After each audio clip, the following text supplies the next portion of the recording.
Estamos começando De Frente para o Dono, o local onde o empresário tira o crachá e manda a real.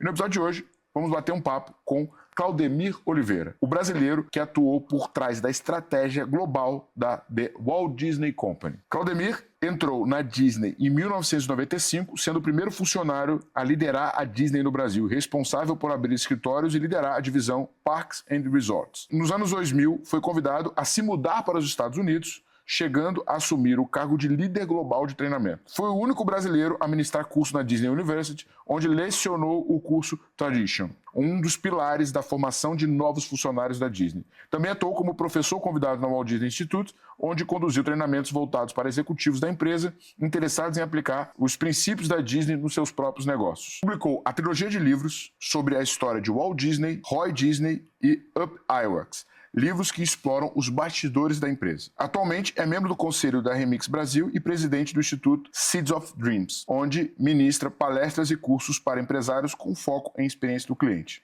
Muita gente sonha em trabalhar na Disney, mas liderar globalmente é outro nível. Como essa oportunidade aconteceu e como era a sua rotina de trabalho? Conta pra gente um pouco dessa história. Tiago, obrigado pela pergunta. Liderar a Disney em nível global, desde Orlando, realmente é de uma responsabilidade enorme, mas quando eu fui para a Disney, tinha vindo da American Airlines e da United Airlines, me falaram que trabalhar na Disney equivale a 3 pessoas da empresa anterior. E eu brinquei, trabalhar mais do que eu trabalhava na United e na American Airlines, era verdade? 3 vezes mais. Verdade? Na América eu tinha 70 funcionários, na United eu tinha 25 funcionários e na Disney, como líder global de treinamento, eu tinha 1 funcionário. Por aí você pega como é trabalhar nos bastidores da Disney. Mas isso faz parte da cultura deles? É tipo ser low cost ou não? Não. O que acontece é o seguinte, Tiago. Como é uma empresa que a grande maioria das pessoas sonham em trabalhar para a Disney, não tem como não ser uma vantagem competitiva.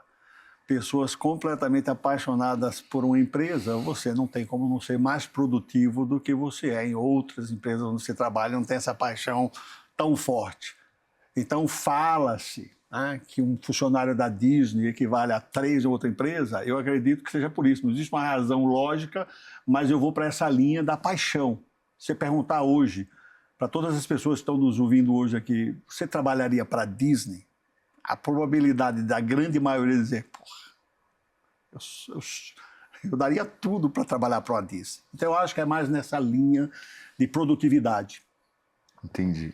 Bem interessante, hein, Claudio? Bem interessante. E o que mais te impactou, assim, tipo, desde o momento que você entrou até os projetos que você conduziu lá dentro? O que mais me impressionou lá disso foi disciplina.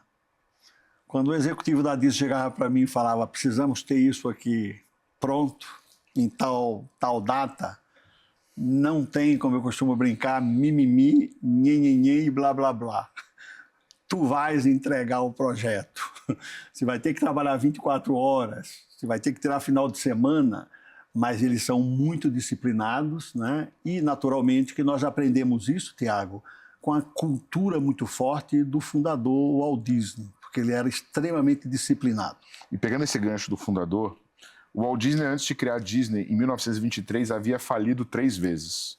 Quais foram os erros cometidos por Walt Disney nessas 3 empreitadas que podemos levar como aprendizado para o mundo dos negócios e para as nossas próprias empresas? É uma pergunta extraordinária. O cara, menos de 23 anos de idade, já tinha 3 falências, né?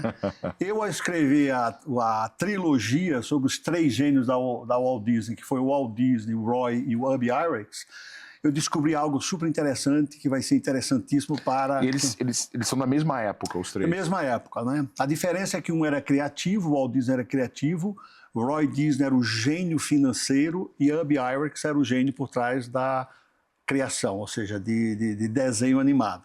Esses 3 gênios aí fizeram a empresa chegar aos 100 anos. E eles eram sócios, não? Sócios, exatamente. Eles eram sócios.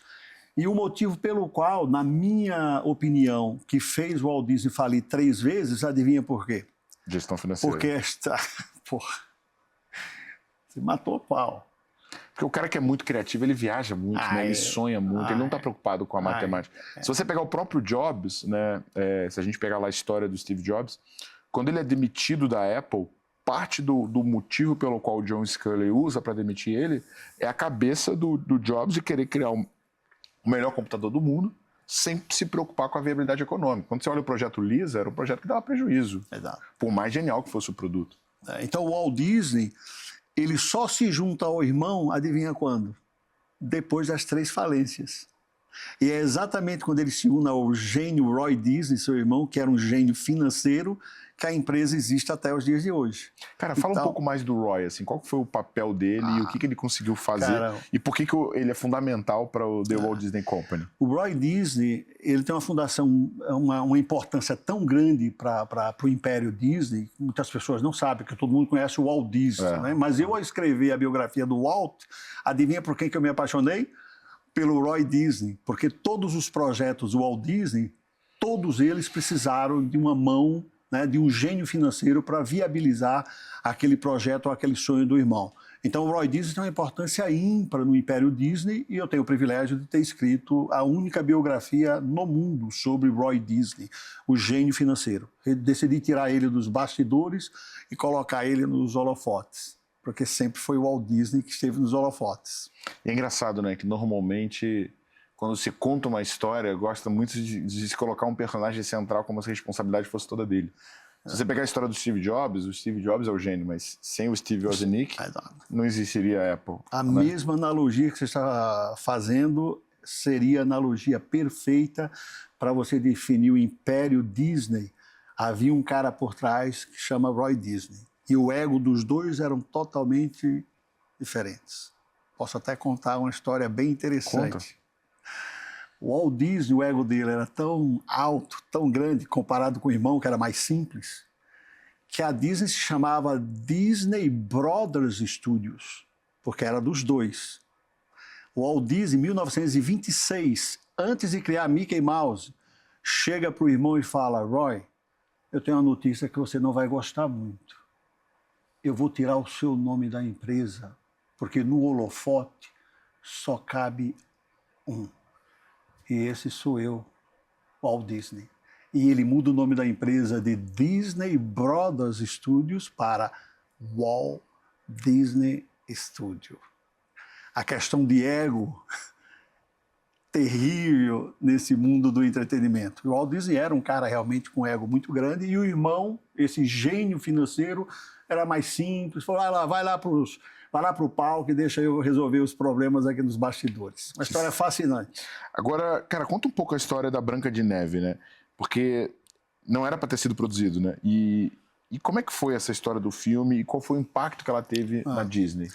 Bom, primeiro que o Walt Disney era um pioneiro, né? Primeiro filme com som sincronizado, Steamboat Willie, que o Mickey Mouse, né? O Mickey Mouse, ele queria que o som da boca do personagem viesse acompanhado do movimento. Então, o Walt Disney foi o primeiro a fazer isso. Depois ele vem com o primeiro desenho a cores. E o irmão tendo infarto, né? Porque imagina, uma inovação gigantesca, o risco gigantesco de transformar um filme preto e branco em cores, né? Mas tudo desenhos de 2, 3 minutos. E aí o Walt Disney chega para o Roy e fala: Roy, vamos transformar a indústria do entretenimento com essa minha nova ideia. E o financeiro, o que ele fala? O Roy falava: Walt, a sua primeira revolução ainda não foi paga e nem a segunda. O som sincronizado e o primeiro filme colorido. Ambos deram prejuízo? Prejuízo. E o Walt Disney queria sempre inovar. E aí ele fala: não, vamos fazer um filme, agora vai ser diferente. E o Roy Disney pergunta: mas como assim? Ele falou: não, vai ser um filme mais longo. De 3 minutos, o Roy fala: porra, eu tenho que vender um de 3, pegar o dinheiro para fazer o próximo. Se ele aumenta esses minutos, a minha questão financeira será terrível aqui na companhia. E aí o cara chega com a ideia de fazer um filme de 1 hora a 1h30. Quase mata o irmão. O irmão não aceitou, falou que ele estava completamente louco. Adivinha o que ele fez? Foi nos desenhistas, sentou com os desenhistas e contou em detalhes a história de Branca de Neve. Tem 7 anões, cada um com uma característica diferente. Temos uma bruxa, temos a maçã envenenada, temos o caçador, temos o príncipe, temos a princesa. Os desenhistas na hora falaram, quando é que a gente começa isso? Orçou em $150 mil para a época, naturalmente, década de 30, e o filme terminou com $1,5 milhão, só para tu ter uma ideia. E era pós-crise de 1929, né? Exato. Ou seja, Estados Unidos quebrado, com a Bolsa de Valores Quebrado. implodida. O ingresso custava 8 centavos, só para você ter uma ideia, na época, para entrar no cinema, e arrecadaram-se mais de $8 milhões na época. É um dos filmes mais vistos, se não me engano, só perdia para O Vento Levou, né? Mas ainda está entre os 10 maiores bilheterias do mundo. Então, o cara, era visionário. 37. Engraçado que parece com a história do Elon Musk, né? Porque o Elon Musk, quando foi fazer o último lançamento da SpaceX, era a última chance dele, né? Ele já tinha errado em 3. Na quarta lançamento, ele pegou todo o dinheiro que ele tinha das empresas que ele já tinha vendido. E se não saísse do chão, tinha acabado. Né? É admirável. A gente se inspira muito nesses gênios, né? Do passado e do presente, porque são caras que arriscaram absolutamente tudo. Aliás, falar em arriscar, a Branca de Neve, o Walt Disney, teve de penhorar absolutamente a metade da fortuna dele. Falou para o irmão, coloque metade como garantia aos bancos, que isso vai sair.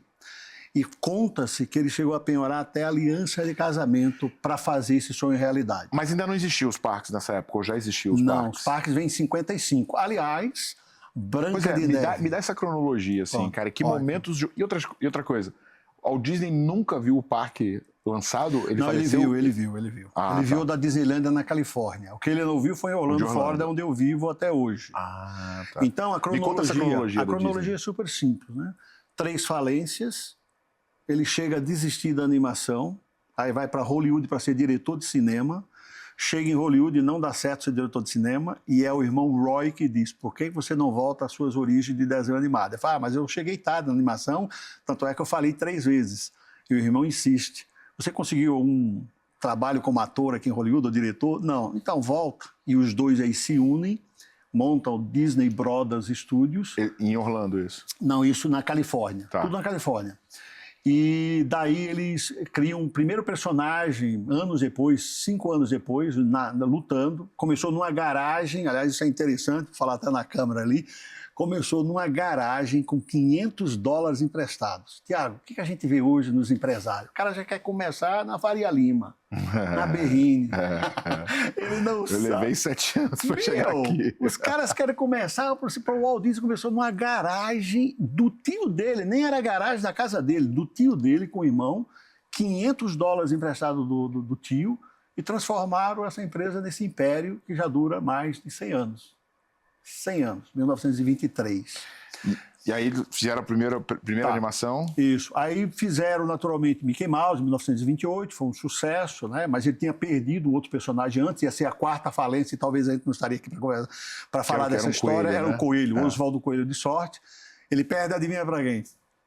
Para a Universal Studios. Putz. Então essa briguinha com a Universal já vem de década de 20. Né? E aí ele cria Mickey Mouse, uma viagem de volta de Nova York para Califórnia, avisa para o irmão que está tudo ok, não fala que perdeu o personagem, porque o irmão ia morrer, e no caminho ele se lembra de um ratinho que ele alimentava em Kansas City, e ele começa a desenhar, e o resto é história. Mickey Mouse, então, é um sucesso, mas aí ele não queria depender só de um personagem. Aí ele começa a inventar. Primeiro som sincronizado, primeiro filme colorido, e aí a grande aventura dele com Branca de Neve e os 7 Anões. 1930. 1937. Tá. Nessa época ele tinha 2 filhas, que ele levava para os parques que existiam na época, e aí eu dou a sequência do que você me perguntou, e ele percebe num carrossel que só as crianças brincam. E ele sentado num banquinho, comendo amendoim, olha para os pais do lado direito, a avós do lado esquerdo, os netos brincando, e ele tem a ideia genial, Tiago. Genial. Eu vou fazer um parque onde esses avós e esses pais aqui do meu lado não vão ser meros espectadores. Eu quero estar lá no carrossel com as minhas filhas, eu quero que todos os pais estejam lá. Nascia toda a filosofia Disney de um parque para adultos e crianças, porque até então eram desenhados só para as crianças. E o sucesso de Branca de Neve foi vital com dinheiro arrecadado para ele se jogar nesse novo projeto que ninguém acreditava. Diziam que a Disneylândia seria esquecida e fechada no prazo de 1 ano. Esses eram os prognósticos da época, só para tu ter uma ideia. E aí ele viu o primeiro parque, mas não era na magnitude do de Orlando. Ele viu, tinha 3 pilares o parque, que era adultos e crianças, é o primeiro pilar. O segundo, limpeza, porque ele era absolutamente obcecado, tinha toque de limpeza. E o terceiro, naturalmente, adultos e crianças, exato. E ele dizia que não podia ter realidade com fantasia misturada no parque. Ele comprou poucas terras, porque ninguém acreditava no projeto dele. O irmão também desconfiava que não ia dar certo, porque parque era para criança, não para adultos e crianças, compraram poucas terras. O que aconteceu com o sucesso? As terras em volta ficaram muito caras, ele não pôde comprar mais, e aí teve um problema gravíssimo do terceiro pilar. Então, primeiro pilar, adultos e crianças. Segundo, limpeza impecável. Terceiro, realidade e fantasia não se mistura no meu parque. O que aconteceu em volta aqui dos parques? Prédios começaram a ser construídos e ele de dentro, ao enxergar um prédio fora, eu falo, porra, eu estou vendo a realidade. Eu não quero que alguém dentro do meu parque veja um prédio alto, porque ele vai se lembrar da realidade da cidade de onde ele veio. E através desse erro do terceiro pilar, ele vai para a Flórida Ele abandona esse parque. Não, ele continua com o parque, mas sabendo que não estava do jeito que ele queria. Sim, a Disneylândia lá na Califórnia, até hoje. Está fazendo 70 anos, comemorações. Mas é muito menor do que a de Orlando. É muito menor. Só que ele andou lá. Então, quando me pergunta assim, Claudemir, como é que você compara Orlando com a Califórnia? Eu tenho que entrar numa questão de um purista. É o charme da Disneylândia, de você saber que ele viveu ali, que ele tinha um apartamento ali bem pertinho do castelo, onde ele ficava até as 3h30 da manhã trabalhando, em geral com a esposa dormindo. É absolutamente fascinante. E existe lá no Corpo de Bombeiros uma lâmpada que é acesa 24 horas por dia. E o simbolismo é, quando você olha... No apartamento ou no parque? No apartamento que tem no parque, em cima do Corpo de Bombeiros, acesa 24 horas. Ele morava dentro do parque? Ele passava uma boa... Ele tinha a casa dele, a mansão dele, mas ele era um cara que... Né, ele queria estar lá próximo da construção, era um cara muito participativo, ele queria estar próximo dos clientes. Cara, que sensacional. E é engraçado, né, como esse apego aos detalhes e, ao mesmo tempo, a definição de valores e princípios muito claro nortearam as decisões dele, né? E quando a gente fala, e que entra na minha próxima pergunta, quando a gente olha para a Disney é uma empresa muito norteada em cultura e pessoas, né? E como que essa mesma filosofia que ele definiu para o parque reproduziu para fazer com que a empresa se tornasse tamanho que ela se tornou, né? Eu uso uma expressão nos meus livros que eu digo que cultura antecede lucros. Cultura antecede lucros. É a cultura que você forma que vai dar lá na frente a lucratividade da empresa. E a Disney é muito isso, né? Ele tem uma cultura extremamente forte de pessoas, que ele chama de elenco, porque ele trouxe uma linguagem toda de cinema para parques, porque ele não entendia de parques. Por isso chama parque temático. Parque temático é totalmente diferente de um parque de diversão. Parque de diversão, você coloca um monte de atrações ali sem nenhuma preocupação com o tema. O Walt Disney criou vamos dizer assim, essa palavra de parque temático. Todas as atrações têm uma história por trás. Você não entra numa fila de uma atração por entrar numa fila. A fila já vai conduzindo você dentro daquela cultura que ele quer criar. Então, a empresa, nessa parte de cultura, ela é muito forte. E como é que funciona assim, né, cara, encaixar o storytelling, né, a história sendo contada com a estratégia de negócio? Pô, sensacional, porque a gente usa uma matriz nas nossas imersões em Orlando, né, que ela é baseada em elenco, que são as pessoas, como que a Disney trabalha essa parte de contratação. O Walt Disney tem uma frase famosa, por exemplo, que ele diz: contrate um sorriso, contrate uma atitude e depois a gente ensina as técnicas. Então é muito forte lá o RH da Disney em ver se a pessoa realmente quer trabalhar, né? A técnica você pode ensinar, você não pode ensinar a atitude a uma pessoa, né? Processos e cenários. Então, a Disney é muito forte em processos. Existe uma frase muito forte que diz que a Disney não faz nenhuma magia. é o processo que ela tem que faz aquela magia acontecer. Então, tudo, naturalmente, é desenhado. Absolutamente tudo que você vê, tudo que você vê na televisão, tudo aquilo foi desenhado. Processo e processo. Então, é uma cultura muito forte de processos. Agora, me fala uma coisa. Se fala muito, né, o próprio Mickey aconteceu isso, mas que muito dos produtos da Disney dão prejuízo. E que isso faz parte da estratégia deles. É verdade? Como é que funciona essa rentabilidade? E até mesmo, como é que eu levo isso para um negócio?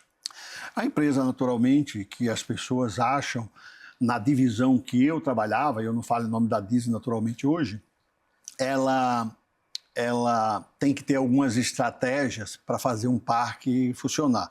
Não sei se as pessoas sabem, mas é um dos negócios mais difíceis que existe no mundo para dar lucratividade. Eu posso dar um exemplo, o Brasil. Quantos milhões de habitantes nós temos no Brasil?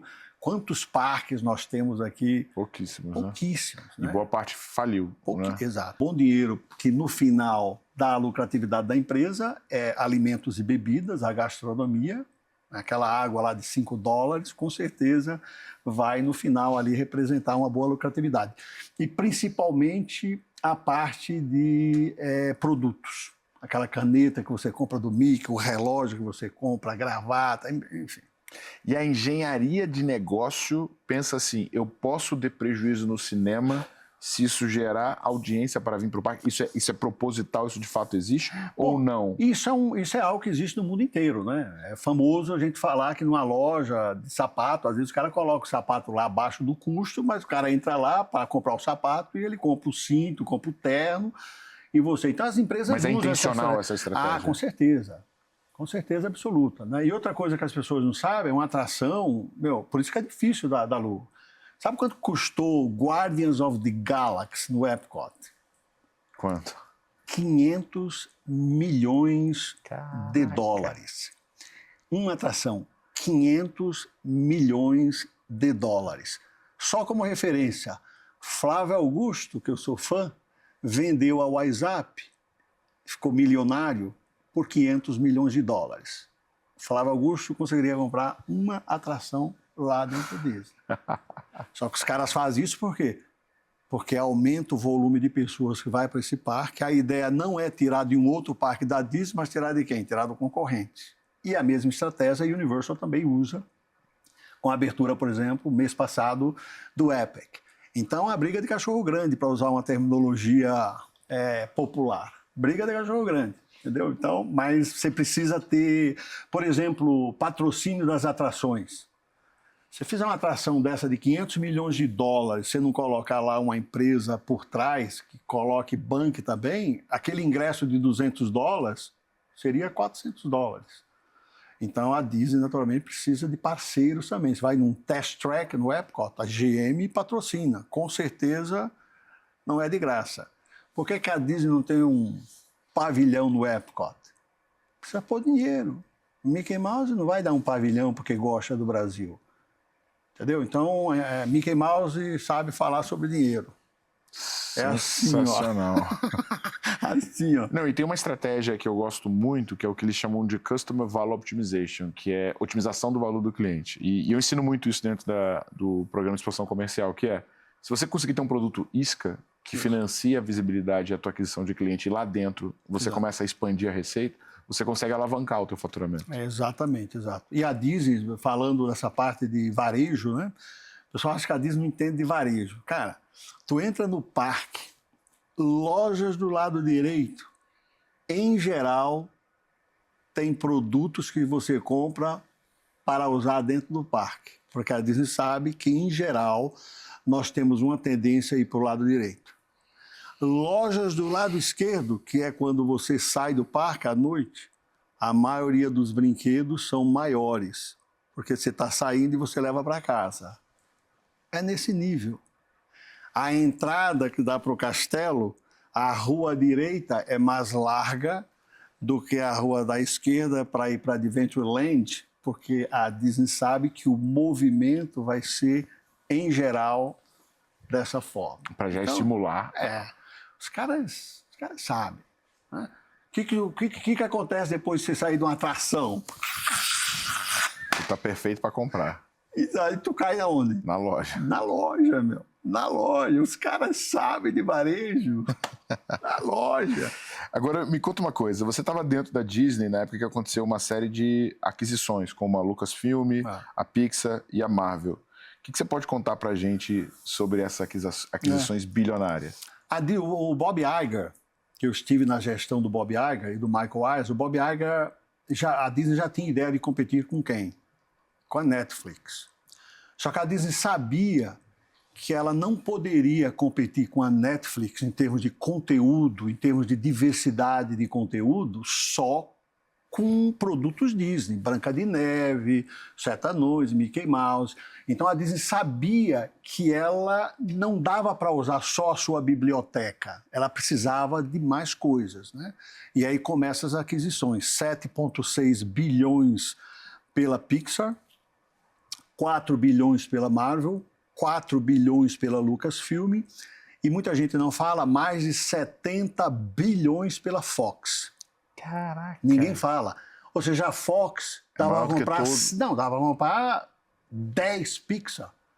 Só para tu ter uma ideia. E a Fox estava ruim das pernas, né? Estava ruim, exatamente. Então a Disney comprou, né? Porque tinha produtos e a Disney queria realmente avançar. Ela queria ter mais conteúdo para poder, naturalmente, competir com a Netflix. Tem uma história muito interessante que quando eles foram comprar a Lucasfilm, o George Lucas falou para o Bob Iger, olha, eu vou querer o valor da Pixar, 7,6 bilhões.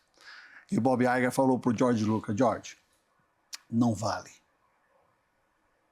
Eu não vou convencer os acionistas a te pagar 7,6 bilhões. Mas por que não? A marca é forte? Não, é forte. Só que a Pixar, a gente não comprou só a empresa, a gente comprou os talentos. Na época, John Lasseter, Ed Catmull. Então, eles compraram, ou seja, né, muito mais que a empresa, mas os cabeças por trás da empresa.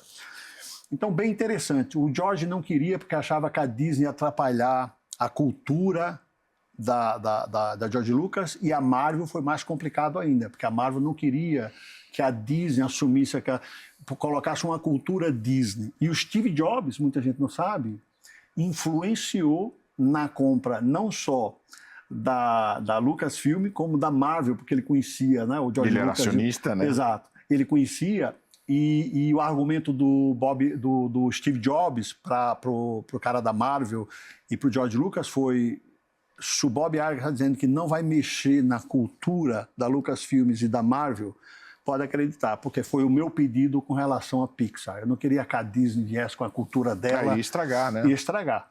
Então, o Steve Jobs tem uma parte importantíssima dentro dessa transformação da Disney. E se você pensar, né, a Lucasfilm em si não tinha um acervo tão grande. É basicamente o Star Wars, né? E exato. Beleza que quando ele foi para dentro da Disney, a Disney começou a criar uma série de spin-offs e séries em cima, né? Mas era basicamente a trilogia e o que tinha ali de muito valor era essa mitologia criada pelo George Lucas. Por isso que o Bob Iger falou, não vale 7,6 e eu não vou conseguir que os acionistas paguem 7,6. Quanto foi 4 bilhões. Assim igual a Marvel. Não, a Marvel foi 4 bilhões, mas no primeiro filme da Marvel, se não me engano, a Disney arrecadou mais de 6 bilhões. Uma loucura. A Disney sabe fazer. Comprou muito bem, né? Muito bem. O primeiro filme da Marvel já pagou o investimento Se você total. pensar no universo em si, a Marvel é muito mais valiosa do que, sim. a... Só que a Marvel estava pior das pernas. Exato, né? Pô, os caras ressuscitaram um monte de coisa que... Entendeu? Você não tem como alterar. Então, eles realmente fizeram um trabalho extraordinário nesse aspecto. Agora, me fala uma coisa. Apenas em 2024, 700 mil brasileiros visitaram os parques da Disney. Né? Em nenhum momento se discutiu abrir uma Disneylândia no Brasil?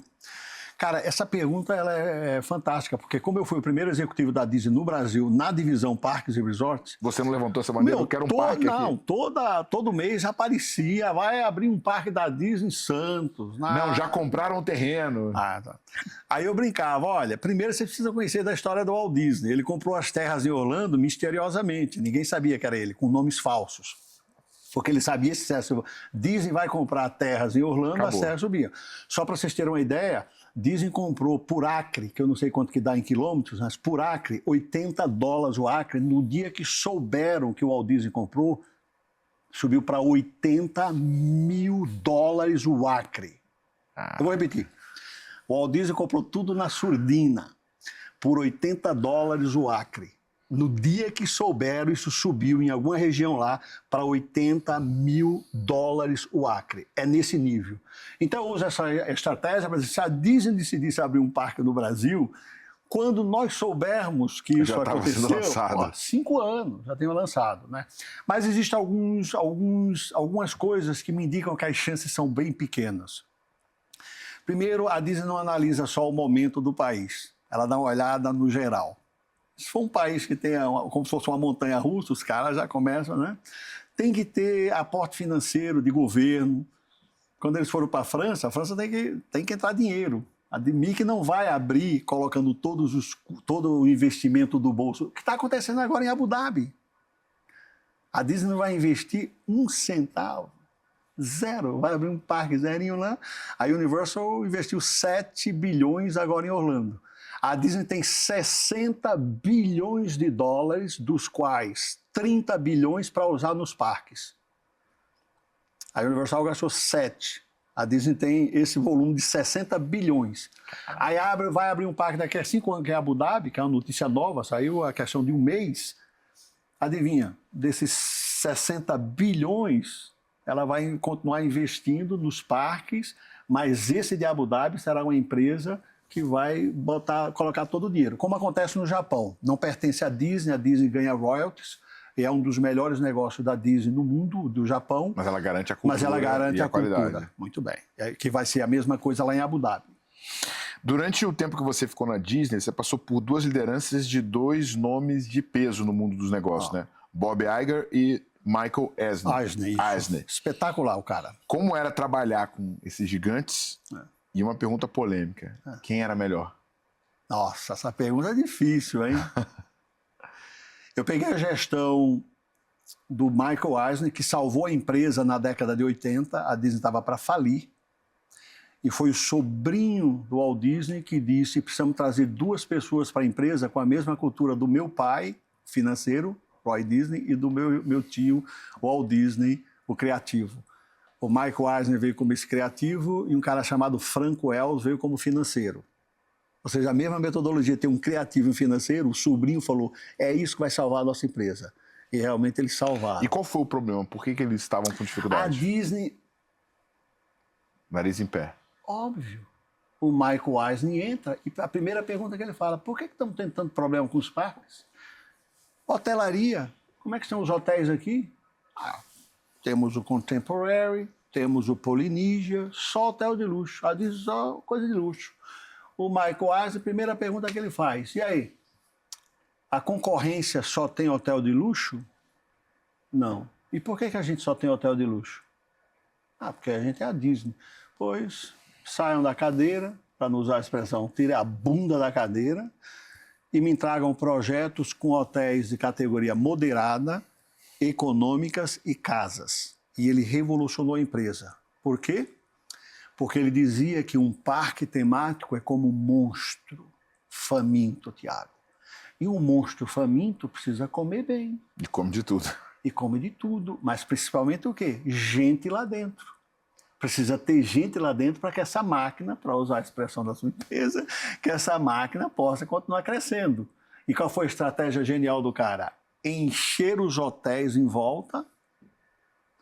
Com o hotel cheio, criamos estratégias para você entrar mais cedo no parque, poder fazer compra no parque e devolver no quarto para você não andar com as compras no hotel. Criou uma série de coisas e isso salvou a empresa. Só para você ter uma ideia, na propriedade da Disney tem mais de 40 mil quartos de hotéis. São Paulo não tem 40 mil quartos de hotéis. Isso é só dentro da propriedade da Disney. Ocupação anual acima de 90%.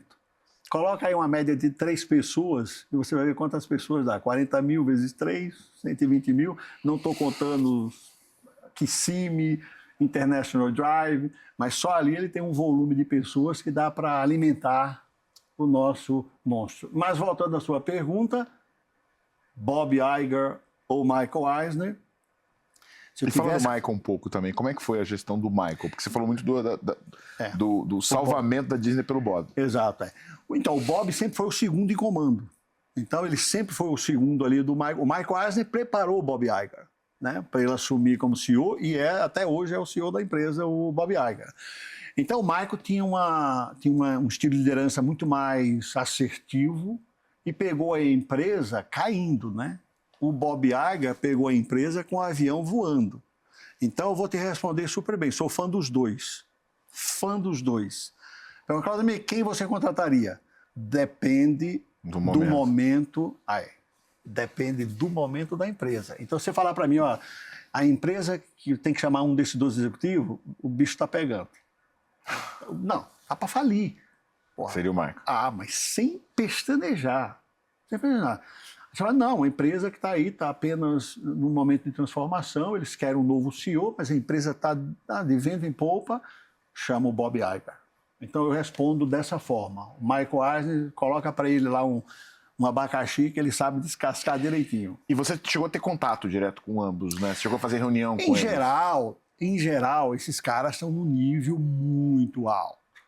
Você falar com Bob Iger, falar com Michael Eisner é muito difícil. Eu tinha acesso, naturalmente, porque toda a cultura do CEO ela vai descendo até lá embaixo. Mas você chegou a ter reunião direto com eles, não? Não, havia muitas reuniões em Orlando, né, com que eles participavam. Mas, por exemplo, só para te dar uma ideia, Orlando tem 77 mil colaboradores. É a maior empresa dos Estados Unidos a ter no mesmo local 77 mil colaboradores. Mas você tem algum evento, algum momento que o comportamento dele te chamou a atenção e você falou assim, cara... O Michael, você olhava para ele Consegue na hora... contar assim, essa história? Você se apaixonava pelo cara. Aquela forma dele, né, vamos, número 1, não tem para ninguém, era agressivo. O Michael Eisner era como o Pato Donald. Chegava... Pluto. Chegava Pluto. Chegava Pluto, o Bob é um Mickey Mouse, é um gentleman. Um gentleman. Tanto é que o Michael Eisner teve problemas seríssimos com o Steve Jobs, por causa da Pixar. Quer essa história? Não, conta. Steve Jobs não tinha quem distribuísse o primeiro filme da Pixar. Não sei se você vai lembrar, Toy Story. Toy Story, que mudou o cinema, foi pela primeira vez um filme. Muito assim bem. Como a Branca de Neve foi o primeiro animação, o Toy Story foi a primeira animação feita por computadores, né, da história. Muito bem. Vai se apaixonar por Michael Eisner agora. Todos vocês vão se apaixonar pelo Michael Eisner agora. Por quê? Michael Eisner, vendo que seria um sucesso, antes de ser, chega para o Steve Jobs e fala... A gente faz a distribuição do filme. Porra, Steve Jobs vai deixar... Porra, a Disney ele precisava de uma distribuidora. Ele sabe fazer o filme Toy Story, mas não tem como distribuir. A Pixar não tinha essa especialidade de fazer distribuição. A Disney... Não, e o acordo com os cinemas, a capilaridade... Não, a Disney tinha tudo. Ia morrer ali. Só que o que acontece com Michael Eisner? Estilo judeu, que eu admiro, sabe negociar. É admirável como eles sabem negociar. A negociação era tipo assim, né? Venha tudo para mim, para o Mickey, e te dou isso aqui para você. Só que o cara precisava disso, e ninguém sabia que ia ser um sucesso. Portanto, você tem que dar o chapéu para o Michael Eisner também. Uma coisa é você ter o sucesso, o cara não sabe, ele está apostando.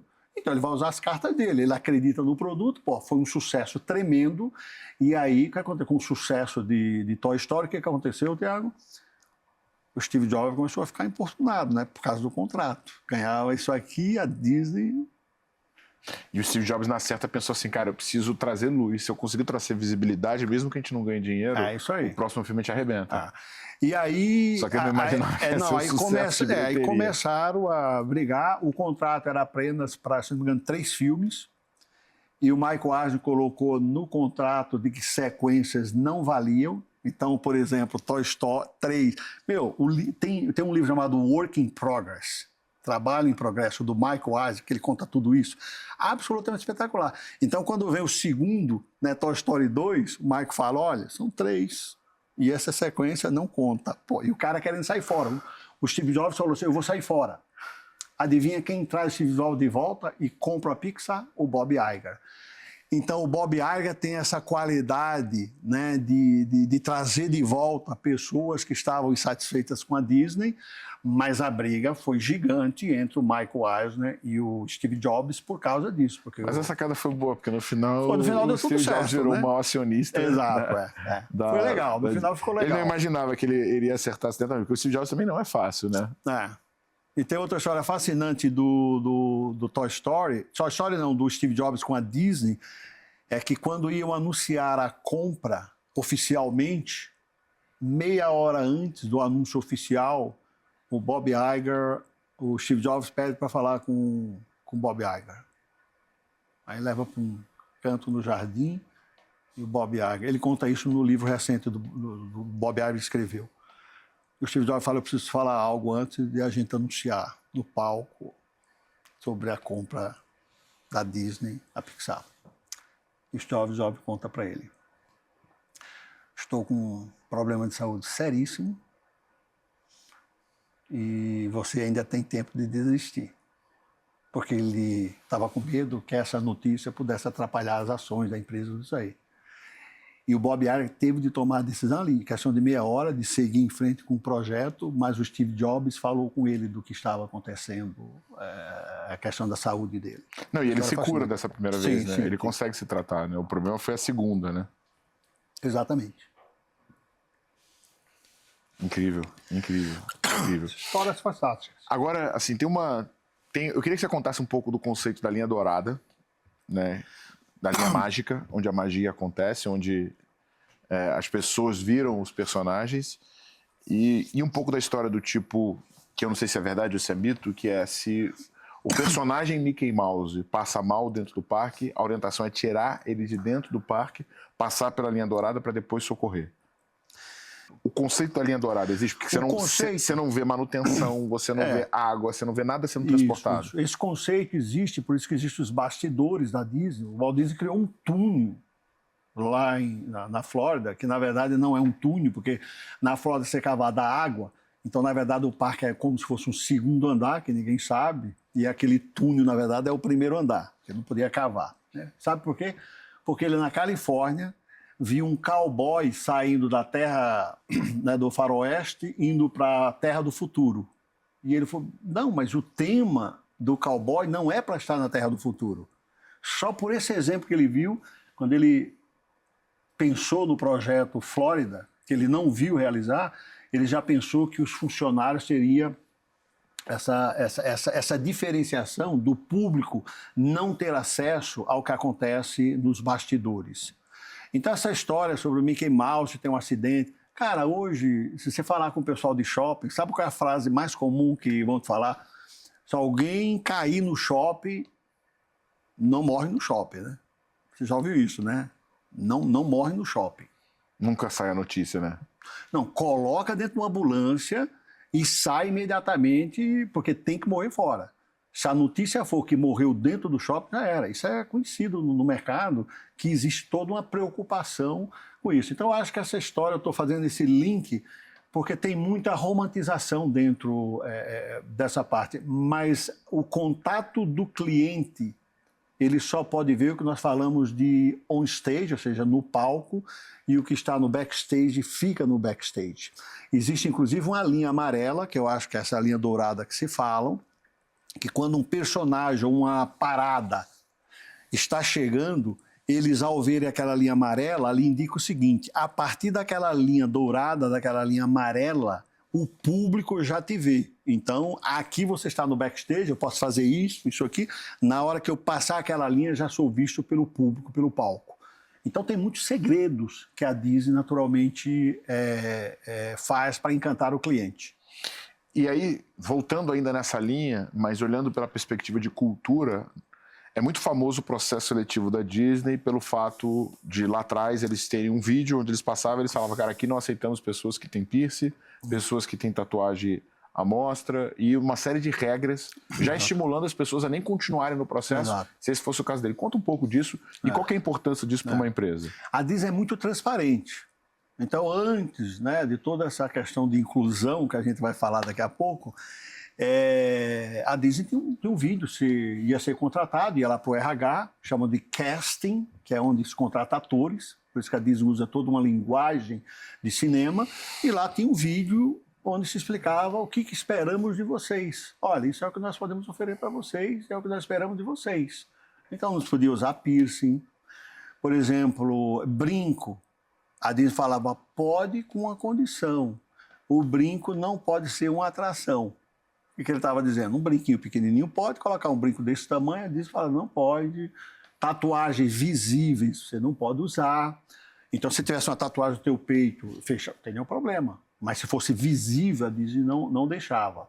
Então, ela era super transparente ali no primeiro dia. Olha, se você... A gente não tem nada contra quem usa, mas aqui dentro, a cultura nossa, né, de entretenimento familiar, a gente preza por esses detalhes aí. Sempre foi uma empresa criticada por isso, mas ela sempre foi transparente. Ninguém tem que trabalhar aqui se não concordar com isso aí. Então, realmente, muitas pessoas saíam. E existe a história, inclusive, que apagavam a luz, né? Falavam, esse é o seu momento de sair.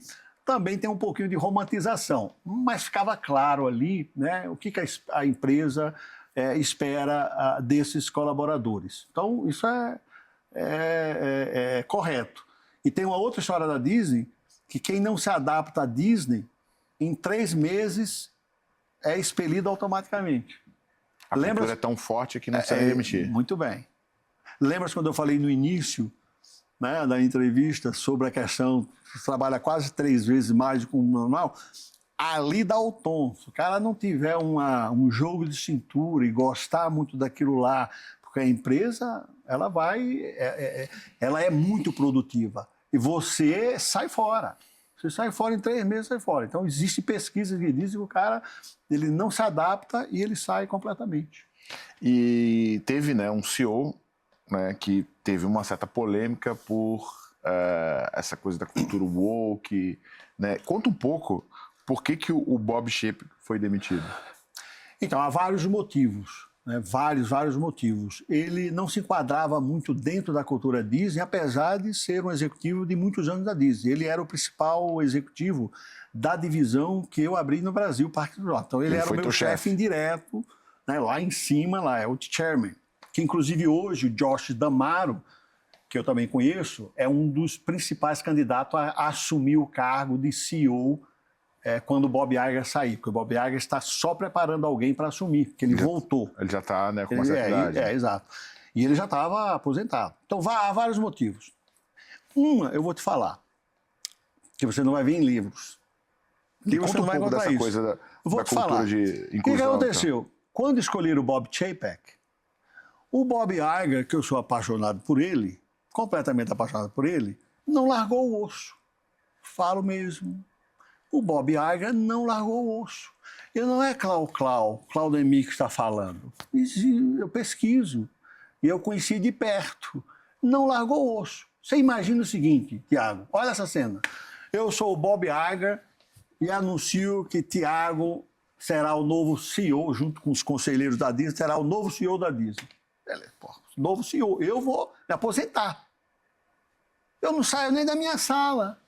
Continuo lá. E o Tiago aí fazendo reuniões. Aí veio a pandemia, eu vou negociar com o governador da Flórida sobre se fecha ou não o parque.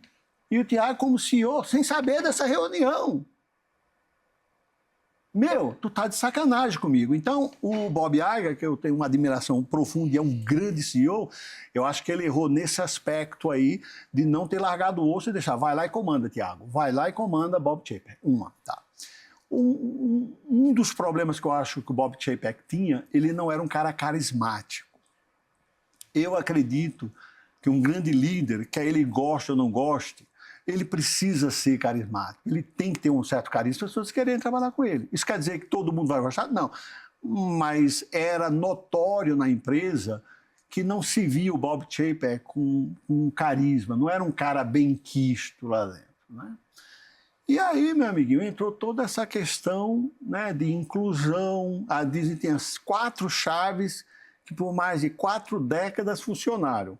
Segurança, cortesia, show e eficiência.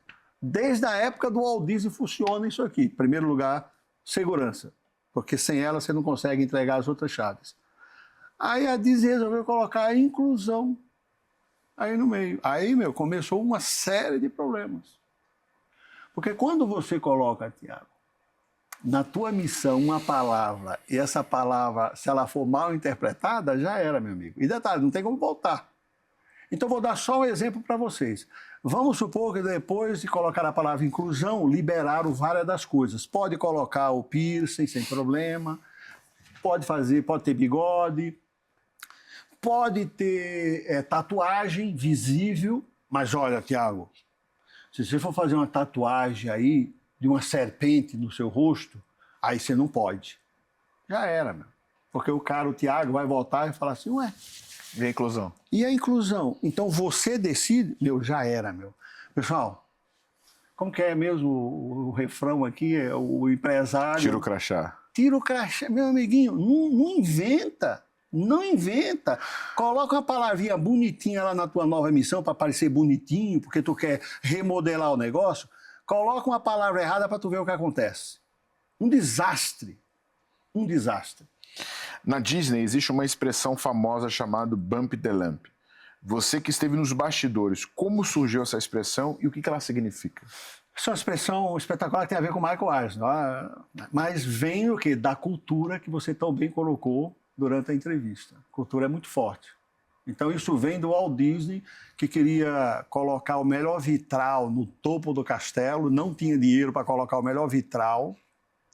E aí os executivos falaram para ele, Disney, a gente compra um vitral falso, coloca igualzinho. Como é no alto do castelo, ninguém vai perceber. Ninguém vai perceber.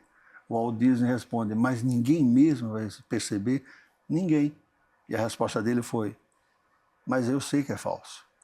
E aqui eu não me comprometo com qualidade. Então, vem dele. Não se comprometer com qualidade. Fazer bem feito, mesmo se o cliente não estiver vendo. Saio da década de 50, vamos agora para a década de 80, 90 com Michael Eisner. Você viu o filme Uma Cilada de para Roger Rabbit? Já era uma inovação na década de 80, eu acho que 88 o filme. Uma inovação, vi pequeno no cinema. Então. E que unia desenho animado com pessoas. Filme real. Com filme real. Que é o que hoje eles chamam de live action, Exato. né? E aí o que acontece? Quando o filme vai ser lançado, geralmente, antes de ser lançado, vai ter, naturalmente, toda uma apresentação para os altos executivos da empresa para ver o filme que vai ser lançado daqui a 1 mês, 2 meses, 3 meses. Michael Eisner foi nessa premiere, antes de lançar ao público. Passaram o filme, aplaudido de pé, o diretor todos, que falaram, vai ser um sucesso esse filme. E foi um sucesso. Só que o Michael Eisner chega perto dele, Tiago, do diretor, e fala assim, tem uma cena que o personagem bate numa lâmpada, por isso bump the lamp, balançar a lâmpada. O personagem bate na lâmpada e a lâmpada começa a se mexer. E o diretor fala, e aí, Michael, qual o problema? Fala, não, é que eu percebi que a sombra da lâmpada não está acompanhando a cena. Tá? A lâmpada fazendo assim, e ele quer que essa sombra dessa lâmpada, ao passar, esteja na imagem. O diretor falou, Michael, ninguém vai perceber. É impossível perceber esse detalhe. É uma cena muito rápida. E deixa eu te avisar, Michael, vai custar alguns milhões refazê-la e tempo. Vamos ter que adiar a estreia do filme. Michael Eisner olha para ele, para todos e diz, atrasem o filme, invista o que tem que ser investido e da próxima vez, bump the lamp. Porque aqui a gente não se compromete com qualidade. Então essa expressão é usada até hoje na Disney, quando vão começar um novo projeto, para falar, pessoal, aqui a gente não se compromete com qualidade, tem que sair perfeito, como gostava o Walt Disney, e ele usou essa expressão. Será que... É porque assim, quando você fala a gente não se compromete com qualidade, dá uma percepção oposta. Né? E isso deve ser uma tradução. Porque eu acho que o correto seria, a gente não negocia com a qualidade. Boa. É que nem a gente não negocia com a ética. Excelente. Muito obrigado. Talvez eu estou há muito tempo nos Estados Unidos e a tradução simultânea, é sério, a tradução simultânea. Já vou usar isso aí nas próximas. Não negociamos qualidade. Bem melhor, Tiago. Obrigado. Boa. Exatamente isso. Boa. E tem uma outra expressão famosa do Disney, que é levada no mundo dos negócios, que é o bilhete foi impresso. Queria que você contasse a origem dessa expressão. Isso vem de trens e de aviação. Tem muito a ver com os meus anos de American Airlines e United Airlines, antes da Disney. O Walt Disney, quando ele se reunia com os executivos e tinha um plano, um projeto, decidiam sobre esse projeto e a pergunta fatal do Walt Disney era, Tiago, quando? Quando vamos fazer essa atração? Quando vamos abrir esse hotel? Quando? E tinha que ter uma data. Vamos inaugurar no dia 17 de julho, por exemplo. Ele olhava para todos na mesa e falava assim, todo mundo de acordo com essa data que a gente vai inaugurar? Todo mundo de acordo? Na hora que todo mundo batia, falava sim, ele usava essa expressão. O bilhete acabou de ser impresso. E o que a gente tem no bilhete? Eu, por exemplo, tenho um voo hoje às 11h30 da noite. A data e hora. Tem a data, tem saída, origem e onde destino, para onde vamos. Tem horário de saída, horário de chegada. É de arrepiar. Tem assento, tem o portão. E, meu amigo, o voo vai sair. Então tem a ver com comprometimento essa frase.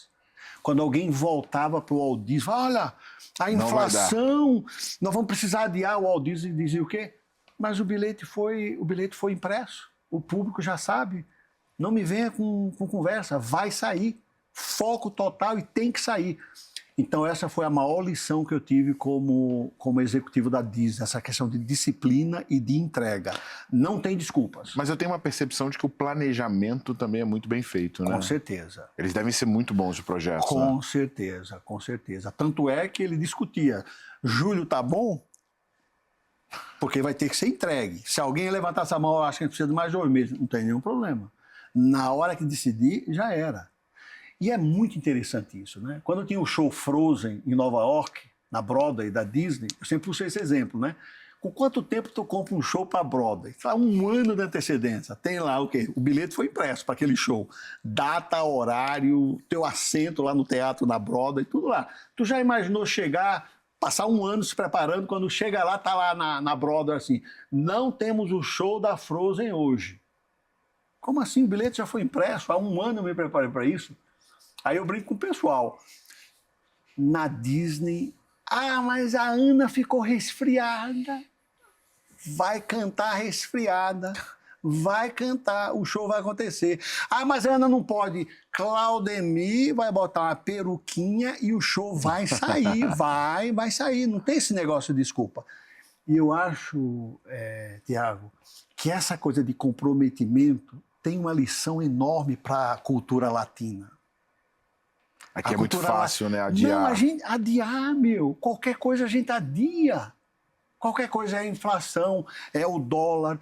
Então eu acho que eu aprendi muito com a cabeça latina, brasileira, trabalhando para essas empresas americanas, esse requinte de responsabilidade e você focar. Porque quando você foca naquela data e você sabe que vai ter que sair, o que acontece? Todas as distrações saem fora, porque tu tem que entregar. Então é muito bom. Quando tu pode arrumar uma desculpa, tu começa a arrumar um monte de projeto e não sai nada. Essa é a grande verdade. E me diz uma coisa, Claudemir. Eu vi uma história uma vez de que o Walt Disney tinha sido congelado, né, na sua morte. Você já ouviu falar? É verdade? Ele está congelado mesmo? Ele foi cremado. Eu vou na jugular, como eu costumo brincar. Quando vem com essa pergunta... Mas muita gente te pergunta isso, Muita gente faz essa pergunta. Por quê? A gente conversou um pouco antes, né? Ele era um cara super interessado no futuro. Então, qualquer brecha que dá e você não tem uma resposta óbvia, porque a família quis algo muito, muito restrito à família, você não tem resposta. Eu sou jornalista formado, né? O jornalista sai para trazer uma matéria e o editor está esperando lá. Tu traz essa matéria. Se o cara não me falar muito, eu acho que foi cremado. Eu acho que foi congelado. O Walt Disney foi cremado. Claudemir Oliveira resolve todas as questões. Estive lá recentemente, inclusive, no local onde estão as cinzas do Walt Disney, porque eu tenho um programa que visita todos os lugares da vida do Walt Disney. E qual foi a história mais bonita que você ouviu, seja presencial ou ali na Disney? Cara, meu Deus do céu, que tem de histórias. Misericórdia. Eu vou te contar uma que eu vivi sobre cliente. Quando eu abri o escritório no Brasil, viajava o Brasil inteiro fazendo treinamentos sobre cultura Disney. Né? E nesse dia, ou seja, tudo esgotado, quando falavam treinamento da Disney, todo mundo ia, né? Havia uma mulher grávida na fila que eu acho que ela ia ter a criança naquele dia lá, porque a barriga era desse tamanho. Eu falei, meu Deus, mas eu tenho que ver esse treinamento. E a minha secretária na época, Marisa, eu falei, ó, toma cuidado ali, porque a gente tem que tomar muito cuidado com esse nosso cliente aí, nosso convidado, como a Disney chama cliente. E a Marisa pegou o nome dela, pegou também qual o nome da criança, aí trouxe ela para sentar na frente, e ela ia fazer todos os procedimentos do registro, né, lá fora, do check-in. E eu estava quase já no palco, e a Marisa, quando traz o crachá para ela, traz também um crachazinho pequenininho com o nome da filha dela. E ela começa a chorar, porque era a primeira vez que ela estava vendo o nome da filha num crachá pequenininho. Não me pergunto como que a Marisa conseguiu fazer isso em questões de minutos, mas, em geral, essas histórias são fascinantes exatamente por isso, porque não tem um processo lógico para você explicar, mas são centenas de histórias, muitas histórias. E se você pudesse plantar uma única semente na cabeça de todo líder que está nos assistindo agora, qual seria? Comprometimento. Sem mimimi, sem nhenhenhen, sem blá blá blá. Vai lá e executa. Esse foi mais um De Frente para o Dono, porque por trás de toda empresa de sucesso, sempre tem alguém que toma uma decisão e que decidiu arriscar tudo. Até a próxima.